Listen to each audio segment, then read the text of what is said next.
Hi dears, എല്ലാവർക്കും നമസ്കാരം. ഇന്ന് നമ്മൾ ഈ കാണിക്കുന്നത് നമ്മുടെ അടൂര് മണ്ണാശ്ശേരിൽ ഗാർഡൻസിൽ പുതുതായിട്ട് വന്നിട്ടുള്ള സ്റ്റോക്കുകളാണ് ഈ കാണിക്കുന്നത്.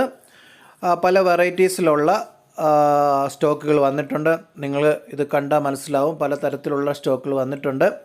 ഇതിൻ്റെ വില എന്ന് പറയുന്നത്, ഇത് റീറ്റെയിലും ഹോൾസെയിലും ഉള്ളതുകൊണ്ട് അവർക്ക് റീറ്റെയിൽ പ്രൈസ് പബ്ലിക്കായിട്ട് പറയാനൊരു പ്രയാസമുണ്ട്. നിങ്ങൾ ഈ പറയുന്ന ഞാൻ ഇതിൻ്റെ അകത്ത് കൊടുത്തിരിക്കുന്ന ഫോൺ നമ്പറിൽ വിളിച്ചാൽ മതി. അവർ നിങ്ങൾക്ക് എല്ലാ ഡീറ്റെയിൽസും എല്ലാ പ്ലാന്റിൻ്റെ വിലയും കൃത്യമായിട്ട് നിങ്ങൾക്ക് പറഞ്ഞു തരും. നിങ്ങൾക്ക് കൊറിയർ ആവശ്യമുള്ളവർ അവർക്ക് ഓർഡർ ചെയ്ത് കഴിഞ്ഞാൽ നിങ്ങൾക്ക് കൊറിയറും ആയിട്ട് നിങ്ങളുടെ വീട്ടിലെത്തും പ്ലാന്റ്സ്. അപ്പം ഏതൊക്കെ പ്ലാന്റ്സ് വന്നിട്ടുണ്ട് എന്ന് നമുക്ക് കൃത്യമായിട്ടൊന്ന് നോക്കിയിട്ട് വരാം. Okay, thank